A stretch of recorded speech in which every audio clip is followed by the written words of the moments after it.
Good morning साथियों, एक बार फिर से स्वागत है आपका अपना यूट्यूब चैनल साइंस गुरु रवि में।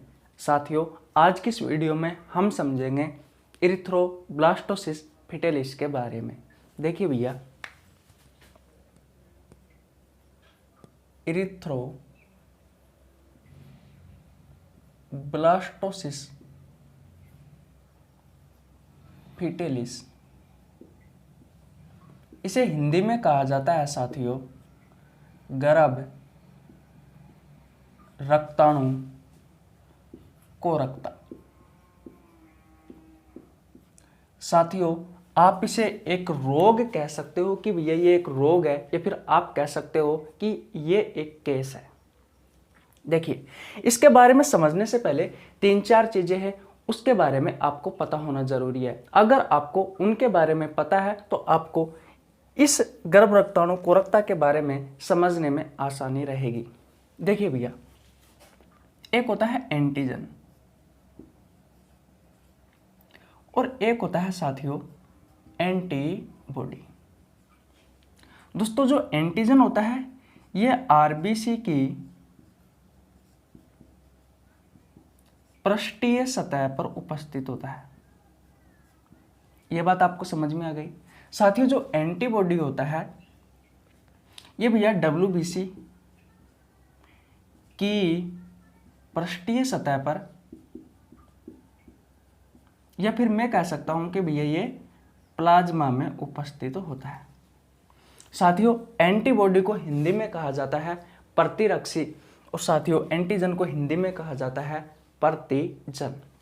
ये एंटीबॉडी क्या करती है भैया? ये एंटीबॉडी इन्फेक्शन से लड़ने का कार्य करती है। किससे लड़ने का कार्य करती है? इन्फेक्शन से लड़ने का कार्य करती है। ये एंटीबॉडीज बनाता कौन है? तो भैया जो मोनोसाइट जो डब्ल्यूबीसी होती है, जो मोनोसाइट्स जो डब्ल्यूबीसी होती है, ये भैया एंटीबॉडीज बनाती है। ये बात आपको समझ में आ गई होगी। आपने जब डब्ल्यूबीसी पढ़ा होगा तब मैंने आपको बताया था कि मोनोसाइट जो डब्ल्यूबीसी होती है साथियों वो एंटीबॉडी बनाती है। ये बात क्लियर है। अब साथियों, इसके अलावा हम बात करते हैं डी एंटीजन के बारे में। मैंने आपको लास्ट क्लास में बताया था कि ऐसे व्यक्ति जिनमें साथियों डी एंटीजन पाया जाता है उन व्यक्तियों को साथियों क्या कहा गया है? RH पॉजिटिव इंसान कहा गया है। बात आपको समझ में आ गई। और ऐसे व्यक्ति जिसमें साथियों ये डी एंटीजन नहीं पाया जाता, ये नहीं पाया जाता साथियों, उन लोगों को क्या कहा गया है? उन लोगों को कहा गया है RH नेगेटिव इंसान। क्या आपको ये बात अगर समझ में आ गई है तो भैया हम इरिथ्रोब्लास्टोसिस फिटेलिस को समझ सकते हैं बहुत ही आसान तरीके से। देखिए साथियों, आपने गांव में सुना होगा कि भैया मेरे परिवार में एक भैया और एक भाभी है, उनके एक तो बच्चा हो गया, लेकिन जो दूसरा और जो तीसरा बच्चा है या फिर आगे की जो संतान है साथियों वो लगातार वो बच्चा पेट में ही मर जाता है। ऐसा क्यों होता है? तो साथियों एक केस ये भी निकलता है। होता क्या है, जब RH नेगेटिव महिला की शादी RH पॉजिटिव पुरुष से हो जाती है तो उस कंडीशन में क्या होता है? पहली बात तो ये है साथियों कि ये कंडीशन बनती कब है? तो साथियों पहली कंडीशन तब बनती है जब इनका ब्लड ग्रुप समान हो। जब इनका ब्लड ग्रुप समान हो, कहने का मतलब RH नेगेटिव जो महिला है इसका ब्लड ग्रुप A होगा, और ये पुरुष है, इस पुरुष का भी ब्लड ग्रुप क्या होगा? A होगा। या फिर मैं कह सकता हूं कि दोनों का BB होगा, या फिर मैं कह सकता हूं कि भैया इन दोनों का AB होगा, या फिर मैं कह सकता हूं कि इनका ब्लड ग्रुप OO होगा। तो पहली कंडीशन तो साथियों मेरी ये है कि भैया इनका जो ब्लड ग्रुप होता है वो भैया समान होता है। क्या बात आपको समझ में आई? दूसरी कंडीशन क्या है? दूसरी कंडीशन साथियों को महिला तो होनी चाहिए RH नेगेटिव, ये फिक्स है इस केस में, और पुरुष होना चाहिए RH पॉजिटिव, तब जाकर के साथियों ये केस आपको देखने को मिलता है। यहां तक बात क्लियर है। अब देखिए, एक बात को और ध्यान रखना, इस पुरुष से और इस महिला से जो संतान पैदा होगी लगभग 90 से 95% दोस्तों विश्वास रहता है या फिर संभावना रहती है कि भैया वो जो लड़का होगा या फिर जो संतान होगी वो RH पॉजिटिव होगी। इस बात को आपको ध्यान रखना है। इनसे मान लीजिए पहली संतान हुई, वो भैया RH पॉजिटिव हुई, RH पॉजिटिव हुई। मैंने आपको यहां पर बता रखा है कि जिसमें डी एंटीजन पाया जाता है वो RH पॉजिटिव है, और जिसमें डी एंटीजन नहीं पाया जाता वो RH नेगेटिव है। तो कहने का मतलब RH नेगेटिव में साथियों डी एंटीजन नहीं पाया जाता, इसमें डी एंटीजन नहीं पाया जाता। RH पॉजिटिव में साथियों जो डी एंटीजन है वो पाया जाता है। इनकी जो पहली संतान हुई साथियों वो RH पॉजिटिव हुई, यानी कि साथियों इसमें भी डी एंटीजन पाया जाता है, इसमें भी डी एंटीजन पाया जाता है। अब साथियों हुआ क्या कि भैया ये RH पॉजिटिव व्यक्ति यानी कि डी एंटीजन वाला व्यक्ति यानी कि बच्चा इस मां के पेट में है। अब साथियों ये जो मां है इसको इस एंटीजन से प्रॉब्लम है, क्योंकि बाहर से आने वाला कोई भी इन्फेक्शन जो हमारे शरीर को नुकसान पहुंचाए दोस्तों, उनके लिए हम क्या बनाते हैं, उनके लिए भैया हम एंटीबॉडी बनाते हैं। तो भैया ये तो बाहर से आया है डी एंटीजन, क्योंकि मां में तो है ही नहीं है। अगर ये मां में नहीं होगा तो भैया ये मां एंटीबॉडी बनाएगी या नहीं बनाएगी, सबसे पहले आप ये बताओ। ये डी एंटीजन दोस्तों हानिकारक है किसके लिए, इस मां के लिए, क्योंकि भैया ये तो इसमें तो इस बच्चे में तो डी एंटीजन पाया जाता है और इस मां में ये डी एंटीजन नहीं पाया जाता, तो भैया ये हानिकारक है। तो मां क्या बनाएगी साथियों, ये भैया एंटीबॉडी बनाएगी।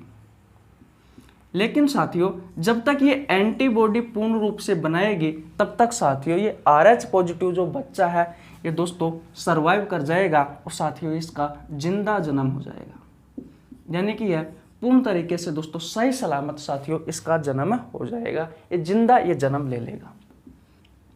इसलिए साथियों इसका पहला जन्म यानी कि इन दोनों से जो संतान प्राप्त हुई है उनका पहला जो बच्चा होगा RH पॉजिटिव, RH नेगेटिव तो आराम से हो जाएगा, उसमें तो कोई परेशानी नहीं है, लेकिन RH पॉजिटिव जो बच्चा होगा वो साथियों अच्छे से सर्वाइव कर पाएगा।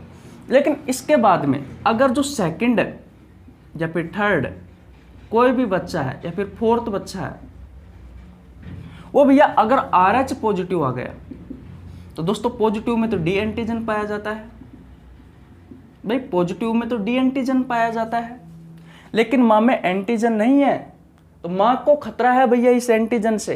तो मां ने क्या की, एंटीबॉडी बना ली जब पहला बच्चा हुआ तब। अब भैया WBC क्या है, WBC आपको पता है लिम्फोसाइट और मोनोसाइट जो WBC होती है उन्हें मेमोरी सेल कहा जाता है। वो मेमोरी सेल बनाती, याद रखने वाली सेल बनाती है। दोस्तों उन्होंने क्या किया, इस डी एंटीजन को याद रखा, उन्होंने क्या किया, इस डी एंटीजन को याद रखा, और जैसे ही ये मां के पेट में आया तो भैया खटाक से ये एंटीबॉडी ने क्या किया, इस डी एंटीजन पर हमला कर दिया। डी एंटीजन कहां उपस्थित होता है, तो भैया आरबीसी की पृष्ठीय सतह पर उपस्थित होता है।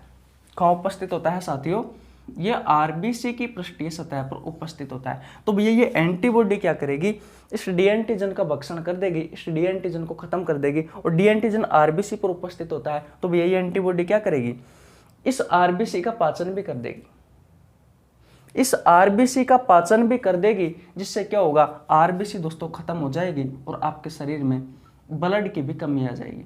ब्लड की कमी क्यों आ गई, क्योंकि दोस्तों ब्लड का मेन पार्ट होता है आरबीसी। तो भैया अगर आपके शरीर में ब्लड की कमी आ जाएगी तो क्या ऑक्सीजन का परिवहन पूर्ण रूप से होगा, नहीं होगा साथियों, जिससे क्या होता है दोस्तों, जो बच्चा होता है वो पेट में ही मर जाता है। ये कहानी है भैया। अब देखिए, इरिथ्रो का मतलब होता है साथियों इरिथ्रोसाइट, इरिथ्रोसाइट्स। मैंने आपको बताया था कि इरिथ्रोसाइट्स आरबीसी का वैज्ञानिक नाम है। क्या मैंने आपको ये कहानी बताई या नहीं थी। ब्लास्टिस का मतलब होता है साथियों फटना, ब्लास्ट करना, और फिटलिस का मतलब होता है साथियों भ्रूण, यानी कि वह बच्चा जो अभी पेट में, यानी कि जो बच्चा पेट में है उसकी आरबीसी का भक्षण हो जाएगा साथियों, उसकी आरबीसी फट जाएगी साथियों, जिससे उसकी मृत्यु हो जाएगी। ये केस है। तो दोस्तों अगर RH नेगेटिव होगा तो RH नेगेटिव तो अच्छे से सर्वाइव कर पाएगा, क्योंकि RH नेगेटिव तो हो सकता है क्योंकि माँ को कोई खतरा नहीं, लेकिन पॉजिटिव होगा तो भैया ये आपको देखने को पड़ेगा, उस बच्चे की मृत्यु पेट में ही हो जाएगी। क्यों हो जाएगी? क्योंकि भैया पहले से इसने एंटीबॉडी बना रखी है, ये कारण है। अगर आपको समझ में आ गया है तो ये बताओ, अगर नहीं आया है तो ये बताओ। साथियों हम एक बार और रिवीजन करवाएंगे, लेकिन उससे पहले हम ये देख लेते हैं कि भैया इस बीमारी से बचने का उपाय क्या है। तो दोस्तों अगर आप डॉक्टर के पास जाते हो, अगर साथियों आप किसी डॉक्टर के पास जाते हो तो भैया डॉक्टर क्या करता है, डॉक्टर आपको देता है साथियों एक इंजेक्शन आता है NTRH या फिर RH-D या फिर रोगाम। ये साथियों ये रोगाम, ये जो इंजेक्शन है ये भैया आपसे LDC की एग्जाम में पूछा गया था। या फिर आपको देगा डी ड्रग। साथियों ये डी ड्रग आईवी मेडिसिन्स होती है, ये क्या करती है साथियों, डी ड्रग, NTRH, RH-D, रोगाम, ये क्या करती है साथियों, ये जो एंटीबॉडी होती है इस एंटीबॉडी को नष्ट कर देती है, जिससे क्या होता है जो बच्चा पैदा होगा वो अच्छे से हो जाएगा। तब तक ये एंटीबॉडी बनेगी साथियों, तब तक वो पहले बच्चे की तरह, पहले संतान की तरह वो बच्चा जिंदा ही निकल जाएगा, अच्छे से हो जाएगा, उसको कोई परेशानी नहीं आएगी। तो अब भैया स्क्रीनशॉट नहीं लिया है तो स्क्रीनशॉट ले लीजिए, मैं आपका एक बार और अच्छे से रिवीजन करवा देता हूँ। साथियों मैंने सबसे पहले आपको क्या बताया कि भैया हम पढ़ रहे इरिथ्रोब्लास्टोसिस फिटेलिस, इसे हिंदी में कहा जाता है गर्भ रक्ताणु कोरकता। इसका मतलब क्या है क्या नहीं है भूल जाइए 2 मिनट के लिए। सबसे पहले मैंने आपको बताया कि एंटीजन और एंटीबॉडी के बारे में। एंटीजन को हिंदी में कहा जाता है प्रतिजन और एंटीबॉडी को कहा जाता है साथियों प्रतिरक्षी। जो एंटीजन होता है यह आरबीसी की पृष्ठीय सतह पर उपस्थित होता है, और जो एंटीबॉडी होता है यह डब्ल्यूबीसी और प्लाज्मा में उपस्थित होता है।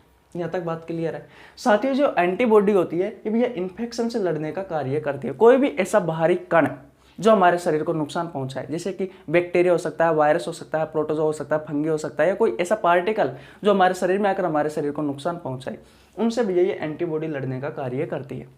आपको मैंने जब डब्ल्यूबीसी पढ़ाई थी तब मैंने आपको बताया था कि मोनोसाइट्स जो डब्ल्यूबीसी होती है ये साथियों एंटीबॉडीज भी बनाती है।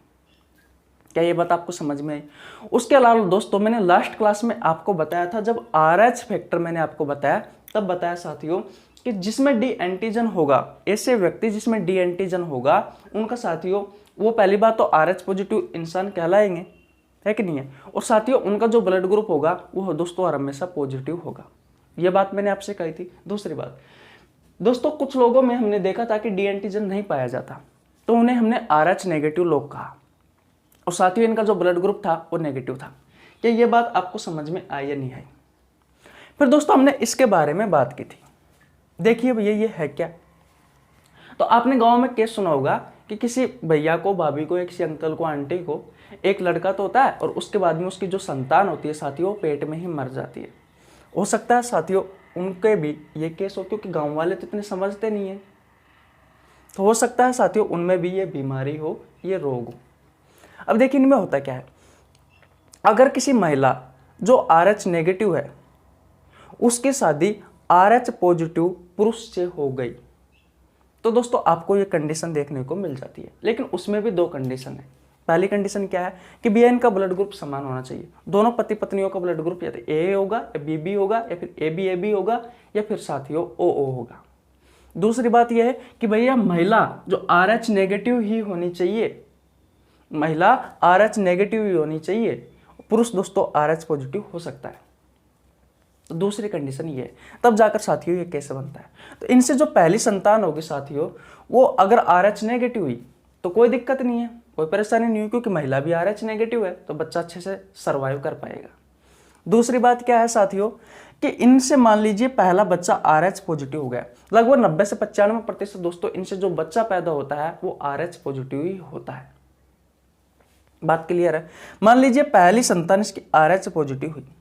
अब दोस्तों RH पॉजिटिव इंसान में तो डी एंटीजन पाया जाता है। मैंने आपको बताया कि ऐसे लोग जिसमें डी एंटीजन पाया जाता है उन्हें RH पॉजिटिव लोग कहा गया है, या RH पॉजिटिव इंसान कहा गया है। इनका ब्लड ग्रुप साथियों पॉजिटिव होगा। अब ये एंटीजन है, लेकिन इस बच्चे को तो माँ के पेट में अपना समय निकालना है, पूरे 9 महीने रहना है। इस बात को आप मानते हो?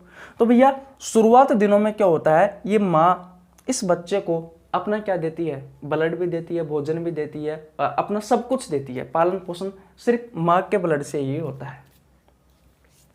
तो भैया इन दोनों का आपस में ब्लड मिलेगा, तो इसने ब्लड ने चेक किया कि भैया इसमें तो एंटीजन है, यानी कि इसमें तो खतरा है, ये हमारे शरीर को नुकसान पहुंचा सकता है, ऐसे माँ सोच रही है। तो माँ क्या करेगी साथियों, इसके खिलाफ भैया एंटीबॉडी बनाएगी। क्या बनाएगी, एंटीबॉडी, जिससे इसको खत्म करके, इस इन्फेक्शन को, इस डी एंटीजन को खत्म करके अपने खुद की सुरक्षा कर सके। तो दोस्तों ये एंटीबॉडी बनाना स्टार्ट कर दिया, लेकिन जब तक ये एंटीबॉडी बनाएगी तब तक साथियों ये बच्चा जन्म ले चुका होगा, इसलिए साथियों ये जिंदा सर्वाइव कर जाता है पूरे 9 माह। तो पहला बच्चा तो आराम से हो जाता है, लेकिन अब दोबारा RH पॉजिटिव बच्चा आया, दूसरा, तीसरा, चौथा, पांचवा या फिर कोई सा भी, तो भैया इन्होंने पहले से ही एंटीबॉडी बना रखी है, इन्होंने पहले से ही एंटीबॉडी बना रखी है भैया। अगर ये बच्चा आएगा तो उसमें डी एंटीजन पाया जाएगा, और दोस्तों ये आते ही ये एंटीबॉडी क्या करेगी, इस पर अटैक कर देगी। अगर अटैक करेगी तो भैया फिर होगा क्या, आपको पता है डी एंटीजन, एंटीजन हर हमेशा आरबीसी की पृष्ठीय सतह पर उपस्थित होता है, आरबीसी की पृष्ठीय सतह पर उपस्थित होता है, जैसा कि मैंने आपको यहाँ बताया।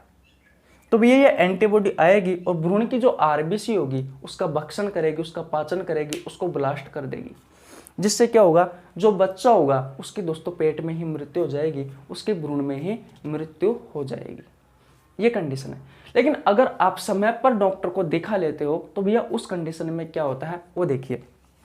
आपको डॉक्टर 2-3 इंजेक्शन देता है, एंटी RH, RHD और रोगाम।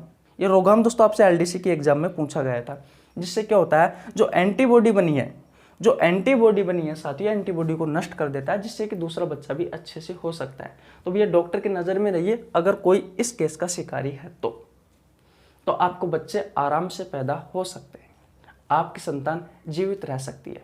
तो दोस्तों आज की इस वीडियो में सिर्फ यही, आपका जो ब्लड वाला चैप्टर है साथियों वो ख़त्म हो गया है। एक बार स्क्रीनशॉट नहीं लिया है तो स्क्रीनशॉट ले लीजिए। कैसी लगी आपको वीडियो, अगर वीडियो अच्छी लगी हो तो वीडियो को लाइक कर देना, आपके छोटे भाई के लिए एक प्यारा सा कमेंट कर देना, चैनल पर नया है तो चैनल को सब्सक्राइब कर लेना, बेल आइकन को प्रेस कर लेना, जिससे आपके पास हमारी वीडियो का नोटिफिकेशन टाइम टू टाइम पहुंच सके। मिलते हैं किसी नेक्स्ट वीडियो में, तब तक के लिए जय हिंद, जय भारत।